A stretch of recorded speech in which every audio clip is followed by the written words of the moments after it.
Oke, nah jadi itu fungsi fungsi fungsi ini. Jadi makanya kalau kalian masih ingat nggak ya bagan mana bentar screen share. Kalian masih ingat nggak ya bagan ini? Nah, coba menurut kalian apa yang salah? Kenapa Undang-Undang Cipta Kerja itu bermasalah? Ada yang tahu nggak kenapa orang demo sampai parah? Kalau kalian tahu perkembangannya, kalian harus tahu juga dong kenapa Undang-Undang Cipta Kerja ini dianggap bermasalah. Kasih beberapa poin aja, 900 halaman sih, tapi kan kita tahu secara umum kenapa orang pada demo. Ada yang bisa kasih tahu nggak kenapa? Kalau bisa ngomong ya, soalnya nih keterampilannya juga diuji dan pengetahuannya sebelum saya tunjuk satu-satu. Kenapa Undang-Undang Cipta Kerja itu ditentang sama masyarakat? Orang ada yang sampai kios-kios. Kenapa? Karena dapat menghilangkan hak-hak sebelumnya. Hak yang mana? Perjelas. Misalnya eksplisit hak apa yang buat orang merasa dirugikan dengan adanya gara-gara undang-undang Cipta Kerja. Dibayar tak sesuai, Bu. Ya. Kelompok mana yang paling dirugikan gara-gara adanya undang-undang Cipta Kerja? Buruh. Buruh dan sebetulnya lebih tepat buruh, katanya petani. Pekerja sih. Karena orang Indonesia lagi berdebat soal siapa yang jadi buruh dan bekerja. Menurut kamu yang namanya buruh itu yang mana sih? Kuliah. Petani ya? Petani lain lagi dong. Nelayan, Bu. Nelayan kerja lain lagi. Pabrik. Kerja pabrik kan merasa yang namanya buruh cuman itu kan. Nah, ini yang jadi masalah di Indonesia. Itu udah pasti kuli, pekerja pabrik itu udah pasti buruh. Tapi orang-orang Indonesia nggak ngerti bahwa yang namanya buruh adalah kamu yang tidak bisa menghasilkan uang dengan modal dan usaha produksi kamu sendiri. Artinya kamu digaji. Yang namanya buruh adalah semua orang yang tidak mempunyai aset produksi sendiri melalui modal dan segala macam. Menurut kamu siapa yang buruh antara rektor dengan tukang bakso keliling?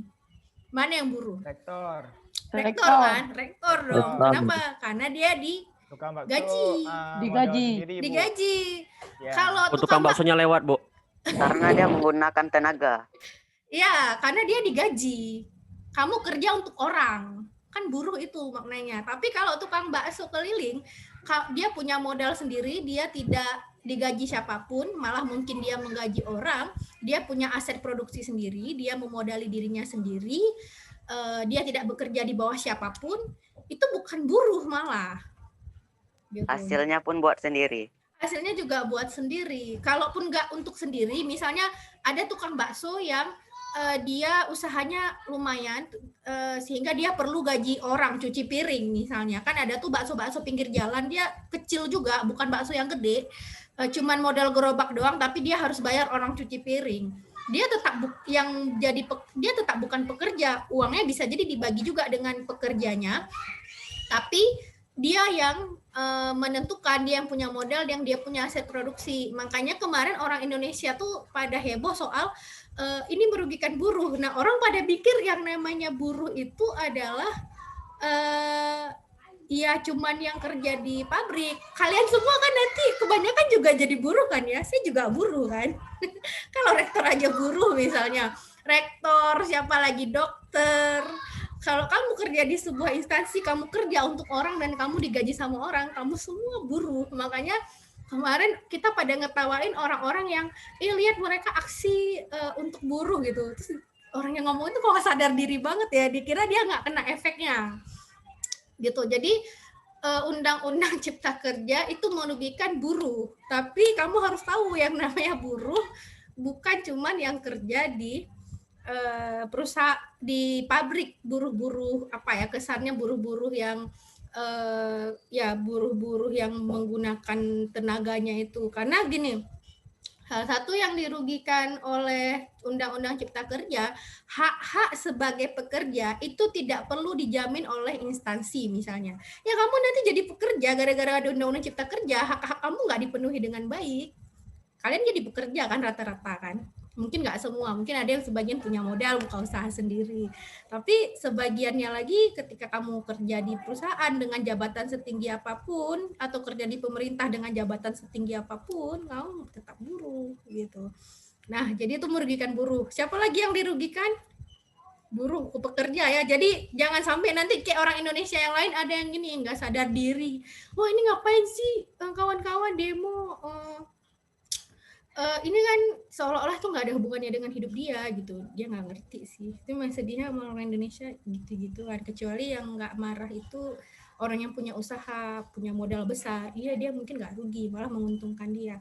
Oke, siapa lagi yang dirugikan? Dari Omnibus Law ada beberapa kelompok yang dirugikan. Selain pekerja. Siapa lagi? Tadi kalian sebutin. Siapa lagi? Petani, Bu. Petani. Ada yang tahu kenapa petani dirugikan? Petani dan ingat yang gambar pohon pinang nggak? Yang manjat pohon pinang yang Ingat, Bu, ingat. siapa Tahu. tuh? Satu pekerja, satu lagi petani, ada satu lagi. Ingat nggak? Petani.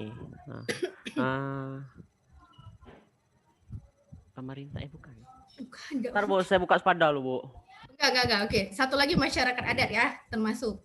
Ingat ya, Oh, iya. karena masyarakat adat itu punya ketergantungan yang tinggi terhadap alam dan tanah, sama kayak petani. Nah, gara-gara ada Omnibus Law, kenapa kira-kira merugikan petani dan masyarakat adat? Tahu nggak kenapa?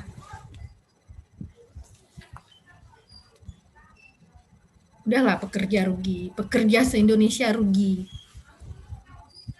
Ya paling pun nanti kalau pekerja yang gajinya tinggi, walaupun dia pekerja ya nggak rugi-rugi amat. Tapi itu yang pekerja gajinya nggak seberapa,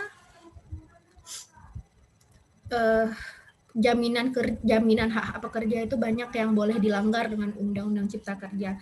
Nah, petani kenapa ada yang tahu? Ini kalian nggak ngikutin, kalian ngikutin demonya aja ya. Kalian nggak ngikutin kenapa undang-undang itu ditolak gitu. Kenapa orang marah? Emang kalian nggak penasaran ya?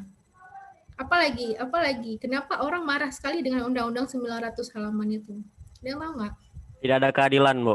Ya, apa aja. Tapi yang nggak ada keadilannya itu dalam hal apa? Misalnya kayak, oke, tadi hak nggak boleh cuti, Bu. Ya, itu tapi masih hak pekerja ya. Hak pekerja banyak. Nanti kalian boleh cek atau nanti kita boleh bahas apa. Hak pekerja itu ada banyak sekali. Nah, yang paling sedih tapi di Indonesia ini gini loh. Orang nggak tahu haknya sebagai pekerja. Jadi saking dia nggak tahu, kalaupun hak itu nggak dikasih nggak apa-apa. Nah, enak kan di Indonesia ini kalau saya jadi pemerintah itu atau jadi instansi, orang Indonesia nggak tahu hak pekerja. Kalau kamu jadi pekerja, kamu merasa ya kalaupun saya tertindas nggak apa-apa, emang udah nasib saya kayak gitu. Nah, orang Indonesia juga nggak tahu hak pekerja mulai dari upah layak, cuti, kemudian ya jaminan kerja yang aman, jaminan sosial, pensiun dan ya cuti aja ada banyak cuti. Perempuan bahkan harusnya dapat cuti haid, cuti melahirkan dan yang layak. Di kita mungkin cuma 1-2 bulan. Di negara lain ada yang cuti itu kamu dikasih setahun nggak kerja, tapi kamu tetap digaji sama negara. Nah itu. Jadi yang cewek-cewek. Karena negaranya maju, Bu. Enggak, ini bukan karena negara. Ya ukurannya negara maju atau negara yang mau menjamin Kembang. Kesejahteraan rakyat, bukan. Bisa aja ada negara maju kayak Eropa, kayak Amerika misalnya, tapi yang miskin tetap tertindas di situ. Jadi yang sejahtera tetap orang kaya aja. Tapi ada negara-negara nggak maju-maju kali kayak Amerika, tapi dia buat kebijakan bagus gitu. Pemerintahnya Bu bagus. Pemerintahnya bagus, itu yang mau dibilang. Jadi dia membuat kebijakan biar ya ini kebijakan yang masuk akal. Kayak kami sayang rakyat kami buat kebijakan yang bagus. Nah makanya di sini kalian tahu nggak Tani kenapa dirugikan? Memang sih yang banyak diekspos. Karena yang mengekspos ini kan, ya Allah Adit baru masuk. Yang mengekspos ini kan kebanyakan orang Jakarta. Orang Jakarta. Jakarta itu banyakkan pekerja, terutama industri. Tapi orang Aceh dan orang yang di sini nggak banyak industri, tapi pekerja tetap banyak ya, siapa. Tapi tetap ada petani dan masyarakat adat, termasuk kita Aceh ini kan rata-rata masyarakat adat ya, karena kita punya struktur adat. Itu dirugikan karena, ini serius nggak ada yang tahu. Kenapa merugikan petani? Ini kalian harus baca, masa orang udah sampai demo, sampai meninggal, kalian nggak tahu sih. Diculikin juga udah banyak sekali. Dengan adanya Omnibus Law, perusahaan boleh mengambil tanah rakyat tanpa analisis dampak lingkungan hidup. Makanya ingat nggak kasus Samin versus Semen? Oh tahu. Tahu. Itu Samin versus Semen. Kenapa bisa konflik? Kenapa masalah perusahaan mau mendirikan pabrik semen di satu wilayah itu bisa jadi masalah? Kenapa? Karena nggak melihat lingkungan sekitar, Bu. Oke, ada yang rugi di situ. Rakyat, Bu, masyarakat di sekitar situ. Di sekitar itu kenapa rugi? Ruginya kenapa? Kan nggak apa-apa dong Karena bangun dibayarnya Karena itu lahan nggak sesuai, pendapatan Bu. mereka. Ya, Bu. Lahan pendapatan mereka dan juga kalau bisa aja kan nanti dibangun perusahaan tapi kemudian diganti rugi, kan nggak apa-apa, kan sering kayak gitu. Gimana? Cari rumah aja susah, Bu, apalagi ganti rugi, mana mau dia, Bu? Ya, ganti ruginya selalu setimpal nggak? Enggak, Bu. Ya, karena apa yang dirugikan oleh rakyat? Satu, lahannya diambil. Kemudian yang kedua apa? Rumah. Rumah. Tiga apa? Ingat masyarakat Pendapatan, Bu. Samin. Pendapatan dari apa? Mereka Kalau kan pendapatan tuh petani misalnya lahan Petani. itu, Bu, lahan petani itu. lahan petani itu diambilin. Jadi mereka nggak bisa kerja lagi. Kemudian ada lagi kan selain lahan pertaniannya, apalagi ada yang dirusak satu lagi juga di lingkungan rusak, termasuk sumber mata air warga. Mata air. Kalau kalian lihat di situ, mereka kan ngandalin hidup makan, minum dan bertani kan dari ini. Tapi kan begitu ada pabrik semen, lahan tanah udah pasti diambil, ganti rugi nggak akan setara. Memang ada nggak sih perusahaan yang ketika dia dibangun kemudian dia ganti tanah, ganti rumah, memastikan rakyatnya rakyat yang diambil lahannya itu tetap punya penghasilan yang sama? Nah, kami kasih lahan balik nih sama kalian. Ada yang kayak gitu? Nggak ada. Ya, hampir nggak ada. Kenapa perusahaan nggak melakukan itu? Atau kayak yang Freeport? Karena takut rugi, Bu. Ya, prinsip ekonomi kita apa? Prinsip utama ekonomi kita apa? Kalian belajar ekonomi? Demokratis, Bu. Bukan, ekonomi. Dengan modal Dengan modal yang sedikit, menghasilkan untungnya banyak. Ya, itu. Itu sebenarnya prinsip ekonomi kapitalisme kan. Kalau kalian pernah dengar istilah kapitalisme, artinya dengan modal sekecil-kecilnya mendapatkan keuntungan sebesar-besarnya. Dengan cara boleh rampas lahan warga, boleh eksploitasi sumber daya alam kayak yang Papua, ada lihat? Ada lihat Papua? Ada. Papua diambil emasnya bertonton setiap tahun, untung banyak. Freeport jadi salah satu perusahaan paling untung di dunia.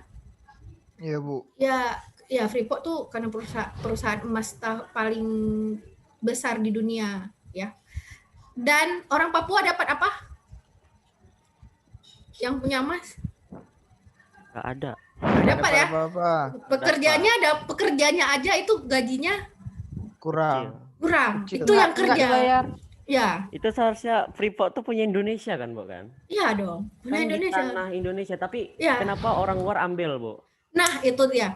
Pertanyaan pertama saya, apakah kebijakan yang dibuat pemerintah itu bisa nggak menguntungkan semua orang? Nggak, karena apa? Oke, saya kasih nampak skema ini. Kita kalian nggak dikasih tahu dan nggak boleh tahu sih sebenarnya, makanya ini nggak ada di buku cetak juga. Nah ini sistem kita kan aslinya begini ya. Kelas menengah ini nggak usah dihitung lah ini sebenarnya. Ada elit yang dia pengen dapat untung banyak. Ada elit ini boleh pengusaha, boleh pemerintah yang zalim tapi ya. Ada rakyat biasa kayak kita yang pekerja tadi itu, ya, pekerja tani. Jadi yang nggak enaknya ini kelas menengah. Kelas menengah ini sebenarnya dia kategori rakyat. Dia dibilang kaya bukan, dibilang miskin memang bukan juga kayak gitu. Tapi dia ini wataknya suka nindas, walaupun dia sendiri juga selalu ditindas sama elit gitu. Nah, kan kalau dalam kasus Samin versus Semen dengan Alkinemokie-nya Papua, ada Freeport 1, ada PT Semen 1, dan ada pemerintah 1. Dan ada rakyat biasa seperti kita. Kita pekerja, ya. Kemudian elit dengan rakyat ini kepentingannya sama nggak? Enggak. Enggak. Tadi elit kepentingannya apa? Kepentingan pribadi ya sih kalau elit, Bu. Ya tadi pengennya apa yang dengan modal sekecil-kecilnya? Untung yang banyak. Untung yang banyak. Rakyat ini pengennya apa? Hidupnya sejahtera aja. Sejahtera. Bisa nggak pada saat yang bersamaan kalau elit untung rakyat sejahtera, bisa nggak? Enggak. Kenapa? Enggak. Bisa. Gimana caranya? Bisa nggak? Tapi nggak bisa nggak elit untung dapat keuntungan yang sebanyak-banyaknya. Elit prinsipnya ingat ya, dengan modal sekecil-kecilnya dapat untung sebesar-besarnya. Parah. Makanya kalian harus nonton Alkinemokie itu ngeri kali keuntungan yang didapat sama kalau saya nggak salah keuntungan yang didapat sama 1,2 miliar. 1, miliar atau berapa ratus miliar sih per bulan yang didapat sama CEO-nya, kan ada ya data dikasih nampak di Freeport. 1,2 enggak, Bu? 1,2 ya, 1,2 miliar per bulan ya yang didapat sama CEO-nya. Rakyat pengennya sejahtera, bisa nggak pada saat yang sama elit dapat untung sebanyak-banyaknya, rakyat pada saat yang sama sejahtera, bisa nggak? Bisa nggak kira-kira? Bisa. Gimana caranya? Pemerintahnya bagus. Bisa kalau pemerintahnya adil, Bu. Tapi gini, kalau rakyat sejahtera, emang elit bisa untung? Enggak, Bu. Enggak. Bisa nggak? Kalau rakyat sejahtera, elit bisa dapat untung sebesar-besarnya? Enggak, Bu. Nggak bisa kan? Ada kepentingan yang bentrok kan di sini. Kalau ada satu pihak untung, satu pihak rugi. Iya, kalau rakyat sejahtera, elit nggak bisa untung. Bisa sih untung, tapi nggak gede, nggak bisa Pak. Gede, ya. Jadi dengan modal yang besar dapat untung kecil, gitu kan? Prinsipnya jadi kebalik dong. Karena apa? Ya. Contoh kayak Samin versus Semen, kalau misalnya pemerintahnya membuat kebijakan, kami buat kebijakan untuk menjamin lahan rakyat. Elitnya bisa dapat untung nggak?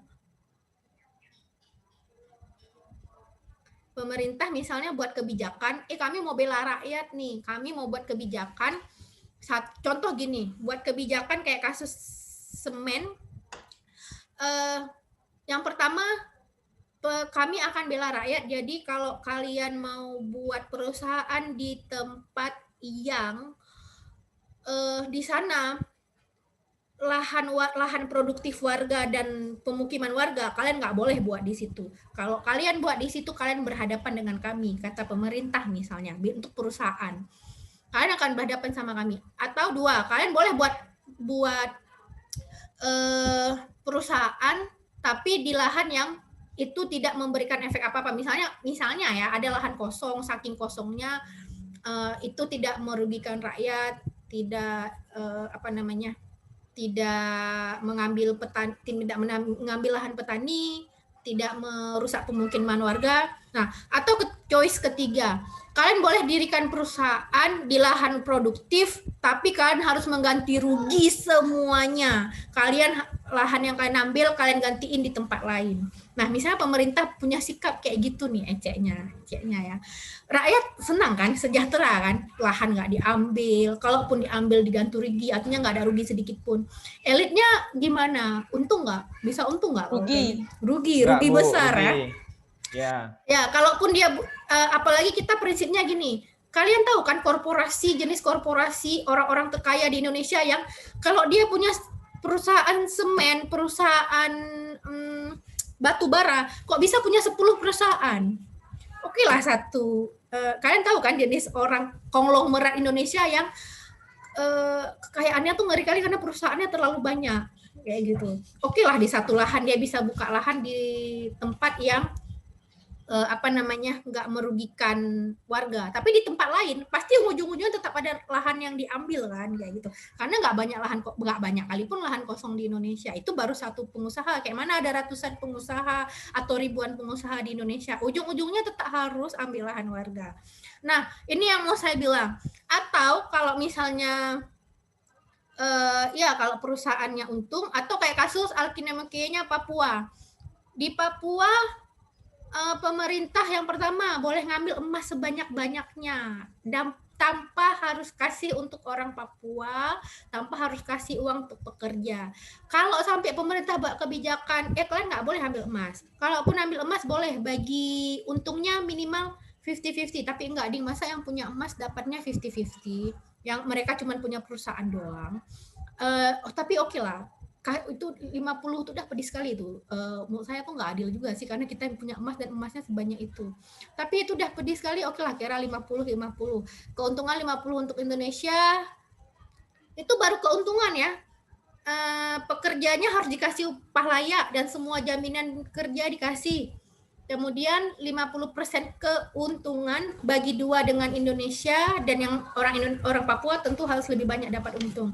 Tapi kalau dibuat kayak gitu elit nggak untung ya, rugi ya gitu. Nah, di sini yang saya mau bilang, mungkin nggak ada kebijakan yang memuaskan kedua belah pihak ini, nggak mungkin kan ya. Harus ada, pemerintah harus bela salah satu ya, bela elit atau bela rakyat. Kalau bela rakyat, elitnya ya nggak bisa dapat untung kayak di negara Nordik, itu Eropa Utara. Eropa Utara sistem eksploitasinya masih ada, tapi nggak semengerikan kita, karena di situ gini, oke, semua keuntungan diambil sama perusahaan, tapi minimal jaminan pekerja itu bagus sekali di sana. Ya walaupun ingat, tunggu, saya nggak tahu kalian di ekonomi dikasih tahu nggak ya? Yang namanya modal itu apa? Apakah cuma uang? Di perusahaan, misalnya kalian kerja di perusahaan. Lahan, Bu. Oke, apalagi? Oke, bahan baku, modal, kemudian apalagi? Satu lagi yang paling penting, yang kalau nggak ada itu nggak mungkin bisa buat produksi. Kemampuan. Tenaga ya? Nah, ya, kemampuan. Ya, skill itu tenaga ya basisnya. Jadi ada uang, ada bahan baku, ada tenaga. Ini modal kan? Modal kan? Kalau ada nggak modal yang salah satu lebih penting daripada yang lain? Nggak ada kan ya? Kalau ada uang nggak ada tenaga nggak bisa kerja ya? Atau ada tenaga nggak ada uang nggak bisa kerja? Ada uang, ada tenaga, nggak ada bahan baku nggak bisa bekerja. Nah, yang jadi masalah kalau tenaga itu kan itu modal. Yang namanya keuntungan harus dikasih ke semua yang punya modal, gitu kan ya. Nah, misalnya contoh gini, saya punya modal 100 miliar. Contoh, ini keuntungan ekonomi. Ini ada kesalahan, kenapa kita ditipu-tipu selama ini, dan takut saya kalian nggak ya banyak orang Indonesia nggak nge sih. Saya punya modal 100 M. Kemudian ketika nanti dibuat udah ada hasil produksi, ini baru kotor, saya dapatnya 200M keuntungan tapi masih keuntungan kotor. 200M nih udah hasil produksi, misalnya buat manufaktur, usaha produksi baju pakaian. Udah dapat nih setelah dikelola 200M. Nah, oke lah, balik modal ke saya 100M dan balik modal tenaga. Ini artinya saya dibayar balik dan kamu yang bekerja, misalnya kalian anak 10 IPS, kalian semua pekerja. Saya harus kasih balik modal lah sama kalian kan. Misalnya balik modal saya aja udah 100M, kamu saya kasih upah layak. Anggaplah misalnya dikasih untuk upah layak itu 10, saya kasih 10M. Jadi 100M udah saya ambil, ada sisa 100M. Nah, 10M saya kasih ke kalian, itu ganti modal kalian. Nanti saya kasih 10M lagi untuk untuk si yang punya bahan baku. Nih contohnya. Tinggal 80M kan? Enggak. 200M keuntungan kotor, 100M untuk saya yang punya modal uang, 10M untuk pekerja, ini pun harus yang layak ya, 10M lagi untuk yang punya bahan baku, 120, 200 kurang 120 tinggal 80. 80 ini keuntungan bersih kan? Oke, 80 keuntungan bersih ini biasanya lari ke siapa? Lead. Yang punya duit kan? Ke saya lagi kan? Tapi kenapa larinya ke saya? Sedangkan yang punya modal saya, yang punya modal kamu, dan yang punya modal juga yang punya bahan baku. Kenapa cuman yang punya uang? Padahal kalau misalnya nggak ada tenaga, juga uang saya nggak ada artinya apa-apa. Nah, ini akumulasi primitif istilahnya dalam sistem kapitalisme, itu sangat menindas karena keuntungannya, yang lebih sial gini, keuntungannya semua untuk saya, modal kamu, tenaga kerja, upah kamu juga nggak saya kasih bagus. Jadi memang untung habis untuk saya. Tapi kan memang dengan modal sekecil-kecilnya dapat keuntungan sebesar-besarnya. Tinggal kemudian pemerintahnya bela siapa. Di pemerintah yang punya pengaturan sistem ekonomi yang lebih bagus, mereka nggak akan membiarkan pengusaha mengambil keuntungan semua. Mereka atau selemah-lemahnya, kalau olah keuntungannya diambil semua sama yang punya uang, walaupun ini sangat menyakitkan, karena dia cuma modal uang, kita juga modal tenaga, untuk dia pula semua uangnya. Habis itu kita upah pun nggak layak, sial kali lah pokoknya. Di negara tertentu mereka nggak bisa menjamin pembagian keuntungan, tapi mereka bisa buat kebijakan menjamin tenaga kerja ini upahnya layak, dan semua hak-haknya dipenuhi.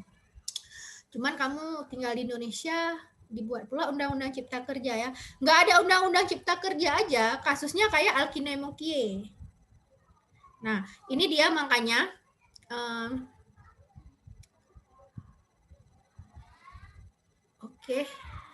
ini dia ketika pemerintah punya kekuasaan, kan kita udah belajar sistem pemerintahan dan saya kasih nampak. Militer itu punya pemerintah itu punya kekuasaan. Ya, salah satu kekuasaannya ini bagian kekuatan, strong power-nya atau hard kontrol yang paling kerasnya ini mereka punya militer. Mereka punya produk hukum, Undang-Undang Cipta Kerja. Ketika rakyat protes, makanya kemarin tahu nggak ada berapa banyak orang yang hilang dalam demo? Pernah tahu nggak? Hilang dan dipukulin. Ada lihat nggak sih video-videonya? Kalian? Ada, Bu. Yang hilang sekitar yang hilang sekitar 10, Bu. Yakin? 12. Total. Total kurang tahu. Ada kalau saya nggak, yang terakhir saya lihat itu bahkan masih 1000 yang hilang, jurnalis dan mahasiswa, 1000 orang hilang. Nah,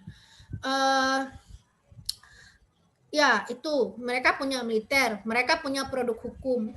Apa sialnya sebuah kejahatan di Undang-Undang Cipta Kerja kan bentuk kejahatan karena boleh merampas lahan warga dan Ya nggak ditulis kayak gitu sih, ditulisnya pasti yang bagus. Namanya juga kita lagi berpolitik kan. Dan boleh mengambil hak pekerja, itu kan kejahatan. Kenapa harus dibuat dalam produk hukum? Menurut kalian kenapa harus dibuat undang-undang? Kalau misalnya saya pemerintah dan saya mau bela elit, saya harus buatin nih undang-undang yang bela elit. Kenapa? Kenapa kalau nggak pakai undang-undang kan ya nggak apa-apa, nanti orangnya ambil-ambil aja.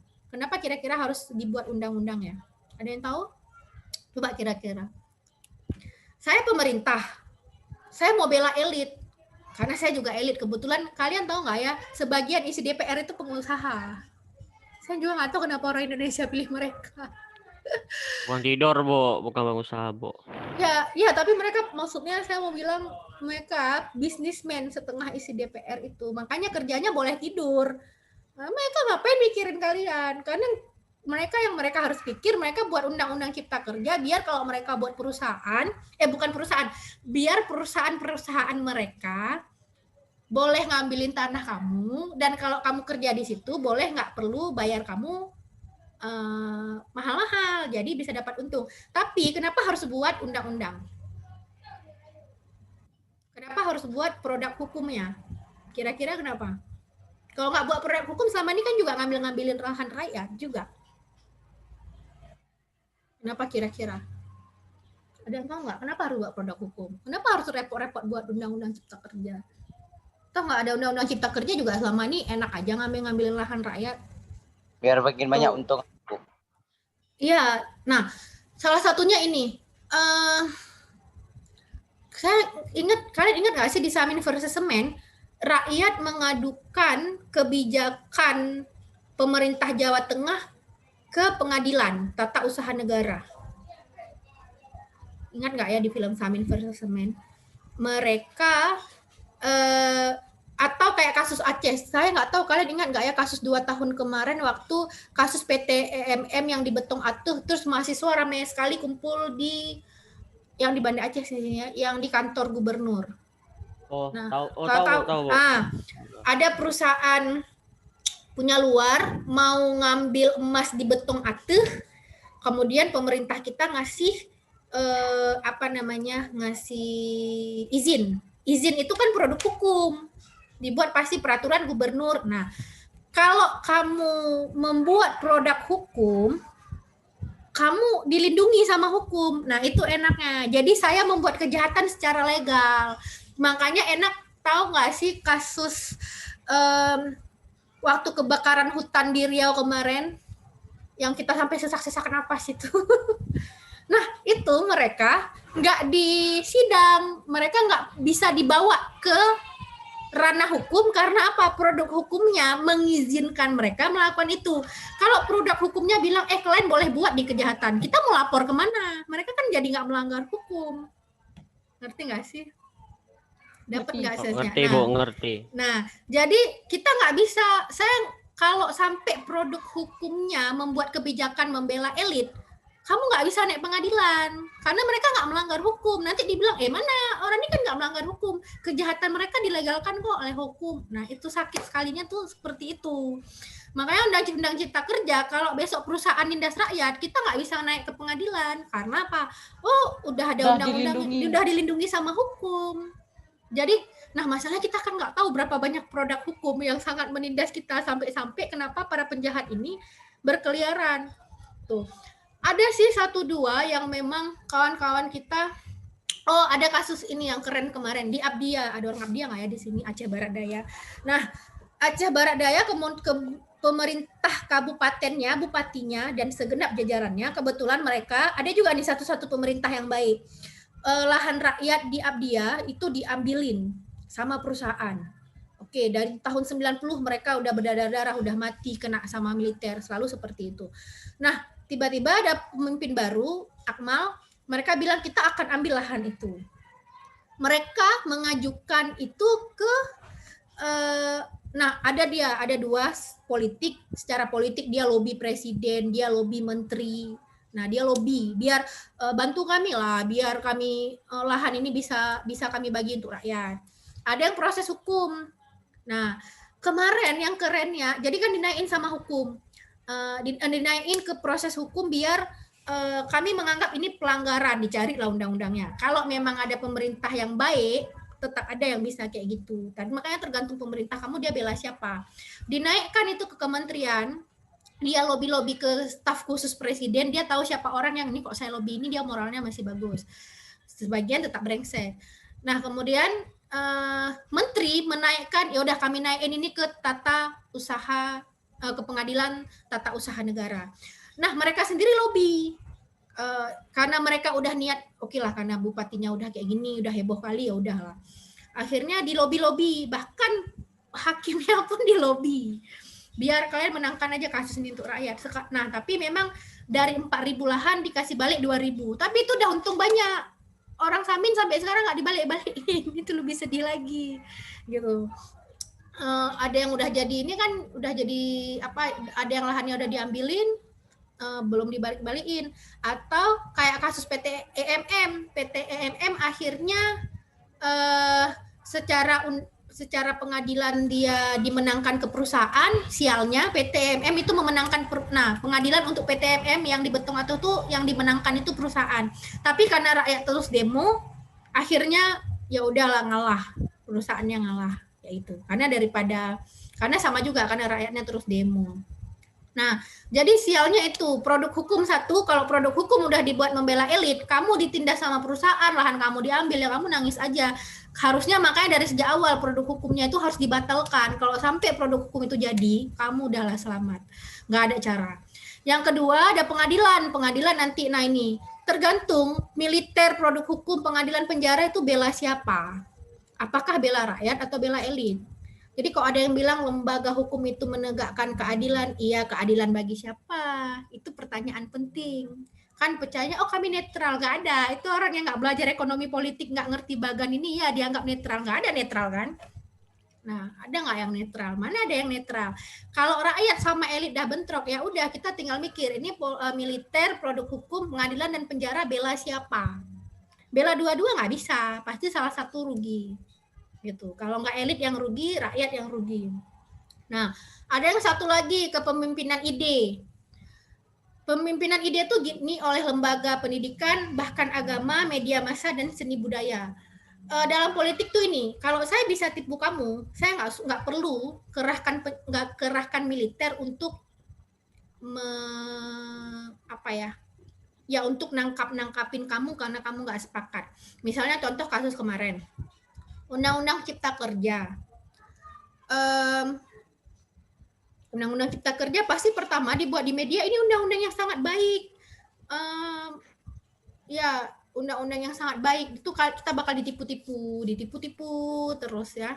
Makanya di lembaga pendidikan, makanya di kurikulum kita itu nggak akan ada materi seperti ini. Karena kalau saya mau korup, masa saya ngebiarin kalian pandai sih? Nanti revolusi pula kan. Nah, jadi yang harus kalian tahu, kalian di tengah, kalau sampai elitnya yang berkuasa, kalian pasti hidup dalam sistem yang selalu menipu kalian. Karena kalau kalian pandai, nanti misalnya saya elit, saya kesusahan.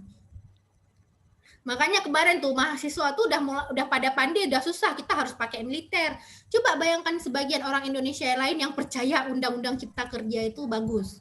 Saya kan nggak perlu nurunin militer, saya cukup tipu kalian melalui lembaga pendidikan, bahkan kalau perlu ada yang menggunakan institusi agama, ada yang nanti tiba-tiba dibilang demo haram. Ya masa pemerintah zalimnya nggak haram sih misalnya. Ada yang pakai cara-cara kayak gitu. Ada sebagian pemuka agama yang dia politis. Nah, tapi kita kan nggak dibiarkan cerdas pokoknya. Seolah-olah semua yang dibilang sama pemuka agama itu betul. Padahal sebagian dari mereka ada yang membela elit juga.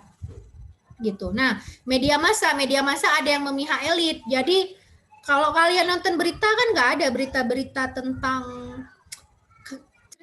berita-berita di media massa itu nggak boleh ada yang buat kamu marah sama pemerintah. Belakangan aja karena udah heboh. Tapi undang-undang Cipta Kerja dan undang-undang yang banyak lain itu kan diredam biar kalian nggak marah. Itu kerja media massa salah satunya. Saya tanya, yang punya Metro TV siapa? Yang punya Metro PDIP. TV? Metro TV? Siapa? PDIP, Metro TV siapa? Bapak itu loh. Surya Paloh.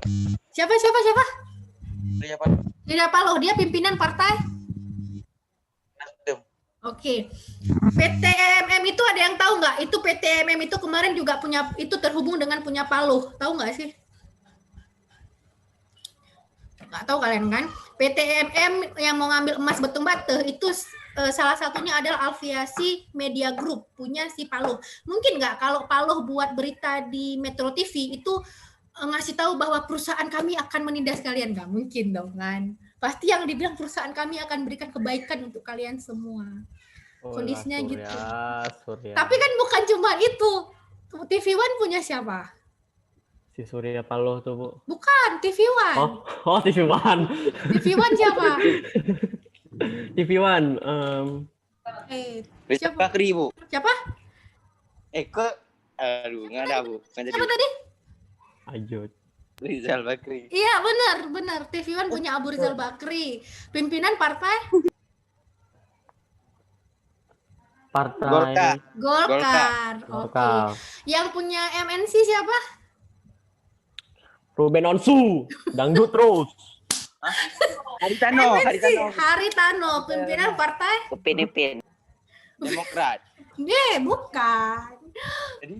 Siapa? Haritano pimpinan partai? Partai baru ya, Bu. Perindo, Bu, ya? Iya, Perindo. Perindo. Yang setiap hari kan.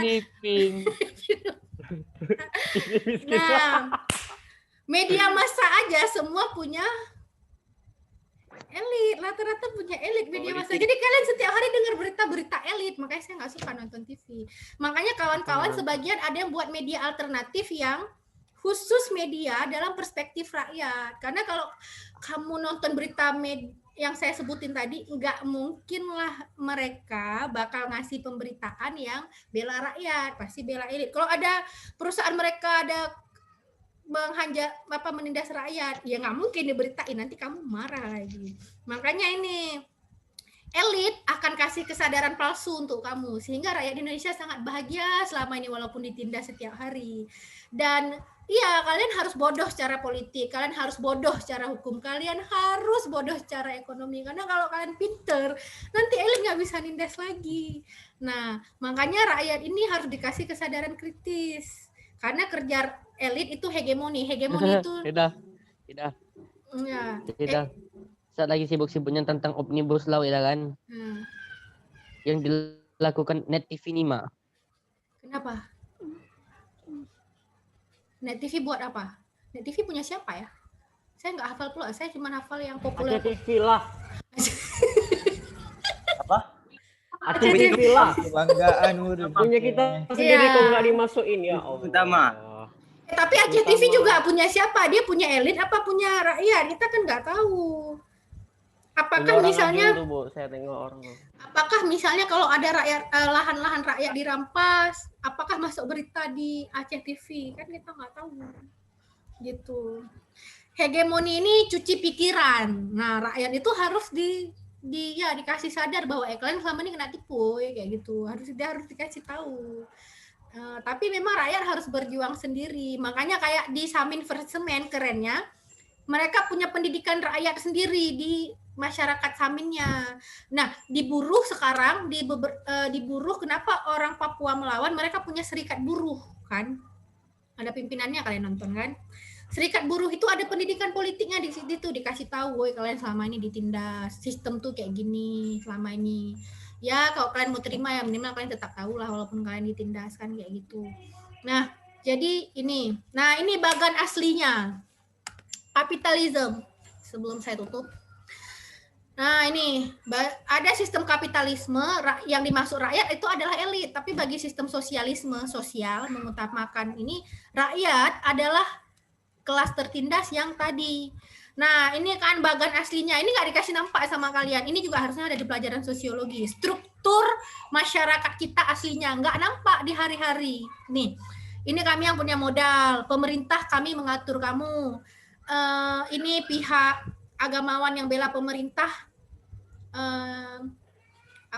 Bela pemerintah, para akademisi, para ilmuwan. We fool you. Kami membodohi kamu. Militer kalau yang di atas ini udah nggak ngaruh, we shoot you. Nih orang-orang kaya ini we eat for you. Nah, padahal yang kasih makan semua adalah rakyat. Nah, ini bagannya asli masyarakat kita. Tapi kan nggak nampak ya gitu. Makanya struktur di masyarakat, kamu hanya belajar sosiologi atau belajar PKN, kamu tahu bahwa oh ternyata bagan ini yang terjadi di kita. Nah, di negara-negara lain ada yang udah melakukan perlawanan sehingga bagan ini bisa dihancurkan menjadi lebih setara gitu. Termasuk kayak ini. Mereka kan bilangnya rakyat. Pemerintahan untuk rakyat. Kamu tanya sama mereka, rakyat yang mana? Rakyat yang elit apa rakyat yang tertindas itu kayak kita ini. Nah, makanya mereka, saya yang paling sedih hidup di Indonesia tuh gini. Ketika anggota DPR dan presiden nindas kita itu terang-terangan, nggak nipu-nipu lagi kok. Kita rasanya udah nggak ditipu-tipu kali. Jadi kalaupun si anggota dewan, iya kami mau nindas kalian, emang kalian bisa buat apa? Makanya orang ini songong-songong kali di TV kan. Nggak ada yang, orang ini udah tipu kita, sopan dikit kayak ngomongnya. Ini nggak ada lagi kan di TV. Yang paling sakit. Nah, oke udah jam 11. Jadi itu jadi kalian pantengin terus undang-undang cipta kerja, walaupun saya takut sih nanti perlawanannya cepat habis karena dihajar polisi atau ditipu-tipu. Ini Jokowi sekali ngomong aja tiba-tiba orang jadi udah betul Bapak nih, padahal baca undang-undangnya juga enggak ya gitu. Itu yang namanya hegemoni. Saya lihat kemarin begitu Jokowi kasih pidato bilang undang-undang ini mendukung kalian, orang udah banyak percaya. Orang Indonesia segitu gampangnya ditipu gitu. Orang udah capek mati, orang udah sampai mati. Tapi cuman karena omongan presiden kayak gitu percaya. Nanti presiden DPR ngomong percaya lagi, media ngomong percaya lagi. Aduh sekali. Makanya ini ya minimal ya kalaupun ditindas kita tahulah ditindas. Oh kalian nggak mau melawan terserah ya gitu. Tapi minimal jangan mau ditipu kan kayak gitu. Karena nanti ketika kalian udah gede kalian juga jadi pekerja dengan sistem yang begini. Sistem kan nanti kan kalau ada yang bilang oh kalian sekolahlah tinggi-tinggi maka kalian akan sukses. Iya, kamu akan berhadapan dengan sistem begini gitu. Kamu akan berhadapan. Jadi tukang bakso ya, Pak. Jadi saya kesadarannya naif sekali kan, percaya bahwa oh kalau kamu sekolah tinggi-tinggi sukses. Ya, kamu di kelas mana dulu? Kayak gitu. Kamu punya kekuasaan apa? Kamu punya orang dalam nggak? Kayak gitu. Jadi nggak ada keadilan bahwa oh kalau saya pinter saya pasti sukses dan saya pasti ada akomodir. Nggak. Maaf, kamu nggak hidup dalam sistem sosial yang kayak gitu. Tapi bisa diubah nggak? Bisa kalau mau. Kalau udah pada pandai, ya kan. Ini nggak ada kawan-kawan kita demonstrasi, kita pun ikut ini. Karena kemarin ada yang bilang demonya yang damai dong. Iya, aksi Kamisan udah 10 tahun, damai banget aksinya, tapi nggak didengar juga, kayak gitu. Ya, itu masalahnya. Kita juga nggak pengen sih aksi repot-repot, ya, itu. Oke, karena waktunya udah habis, bagi yang belum nonton film, silakan nonton film, tapi karena akan ada tugas, ya. Ini pelajaran, jadi besok-besok kalau disuruh nonton film, kalau nggak dikasih tugas, tolong dinonton, karena kalau enggak berarti kamu minta tugas. Nah, buat kawan-kawan yang pada akhirnya harus menanggung dosa kawan-kawan ya kayak mana ya gitu. Oke. Ya Allah. Tuh ya. Jadi mohon solidaritas sosialnya untuk ke depan. Ya. Jadi oke. Di plastik. Kenapa tahu Bapak yang taruh? Oh, sorry. Ngomong Bapak, Bu. Sorry, pakai gitu, Bu. Oke, jadi tugas ini juga yang paling sebenarnya tugas utamanya yang curhat politik. Curhat politik itu sebenarnya sederhana. Kamu kan sering nulis apa aja, kayak kamu nulis diary misalnya, saya kesal sama misalnya eceknya kamu punya pacar lalu atau punya kawan atau sama orang tua. Saya kesal sama cowok ini atau sama cewek ini karena 1 2 3 4 5 6 7 sampai 10 kan kayak gitu. Ada kesimpulan saya kesal sama dia atau dia adalah orang yang buruk, saya nggak senang apapun lah alam. Itu kan kesimpulan. Tapi kesimpulan itu kan dibangun dari alasan, sebab dan argumentasi. Nah, sebenarnya kalau dibilang curhat harian pun, kalau misalnya saya curhat nih sama kamu, tadi saya nggak senang loh sama si kawan saya yang ini. Yang saya bilang kan harus yang betul juga. Misalnya dia kemarin curi uang saya, itu kan nggak boleh fitnah juga kan, itu harus benar. Nah sebenarnya, makanya kamu boleh nulis apa aja, bahkan termasuk perasaan kamu. Saya nggak suka sama pemerintah saya kesal kali sama pemerintah saya, boleh. Tapi alasannya harus ilmiah. Kamu bisa cari data statistik. Data itu sangat banyak. Contoh kayak yang saya bilang, sebagian, saya lupa nominalnya, mungkin sekitar 200, hampir 300 berapa anggota dewan itu adalah bisnismen. Bahkan punya data, ada sebagian itu adalah pengusaha batu bara, apa segala macam. Itu ada data. Data itu banyak di Google. Juga fakta-fakta lapangan, Samin versus Semen, itu ada ratusan kasus begitu di Indonesia. Ada ratusan kasus kayak Alkinemokie di Indonesia. Kamu harus cari kasusnya. Jadi kalau kamu bilang pemerintah jahat, kasusnya 1, 2, 3, 4, 5. Nah, 6 sampai seberapa yang kamu dapat. Makanya kalau kamu rajin baca, saya akan bisa lihat di penyampaian tulisan kamu dan lisan kamu, oh nih anak banyak baca, dia bisa kasih banyak data, bisa kasih banyak kasus, dan dia ilmiah, dia nggak fitnah. Jadi bukan soal kamu boleh kasih pendapat apa aja asal alasannya itu ilmiah. Jadi kamu misal di sini contohnya, misalnya Tohru dengan Lia punya pendapat berseberangan, tapi sama-sama punya basis yang ilmiah, itu sama-sama benar sama saya. Masalahnya cuma satu, kamu ngambil data hoax apa enggak, itu aja. Nah, jadi kalau kamu niat, kamu bisa nulis banyak, kamu bisa ngomong banyak. Data itu di Google banyak sekali. Baca koran juga banyak data. Dan kalau kamu sebutkan, kamu ngambil data di internet, jangan lupa pakai sumber data. Misalnya kompas.com tanggal berapa, itu kamu harus sebutin. Kalau enggak, kamu dianggap plagiat. Nah, jadi kalau kamu banyak baca, analisa kamu bagus, nilai kamu bagus. Kalau kamu malas baca, saya juga langsung tahu. Nih kan, dia nggak nulis banyak. Nggak, kalau kamu nulis banyak, kamu jangankan bisa buat artikel, kamu bisa buat buku malah. Kayak gitu ya. Jadi curhat politik tuh itu. Boleh lisan, boleh tulisan. Nilai kamu minta sama saya. Kamu mau bagus, minta nilai bagus ya, kamu buatnya bagus. Oh, kamu buatnya asal, berarti kamu minta nilai jelek sama saya. Kayak gitu aja ya. Oke, semoga tugas minggu depan waktu saya periksa itu harus ada. Jangan sampai saya kasih hukuman karena saya harus, nggak mungkin saya tiap minggu minta sampai level nanti gini. Kalau kamu nggak ngerjain tugas pada waktu minggu tertentu, saya tambah tugasnya. Nah, jangan sampai kayak gitu. Tapi kok bisa jangan kayak gitu. Bu, nanti ya. Kalau misalnya saya udah siap tuh, kalau kan nanti kan saya buat di deskripsi itu, Bu An. Kamu buat boleh di... Itu nanti kumpulnya ke Sepada? Ya, tetap Sepada di Sepada. Kan? Kumpulnya kayak biasa kan di Sepada kan? Boleh double folio ditulis asalkan difoto dengan terang. Boleh pakai Microsoft Word. Kamu boleh ngambil dari internet, tapi jangan lupa taruh sumber. Kalau kedapatan saya, itu langsung jelek sekali nilainya. Karena kamu nipu, curi karya orang. Maksudnya taruh sumbernya kayak mana? Sumbernya, Bu? Misalnya kamu ngambil Kompas itu? nih kan. Misalnya ada satu paragraf kamu ngambil di internet. Kamu tulis dalam kurung kompas.com tanggal berapa berita itu dibuat. Gitu aja. Tanggal lu gak tulis? Salin aja yang atasnya. Iya, biar tahu jelas. Okay gitu. lah. Atau kalau kamu, dan nggak usah link sebenarnya. Kan nanti ada sebagian buat link, nggak usah. Saya nggak perlu linknya. Saya cuma perlu tahu itu diambil di mana dan itu berita tanggal berapa.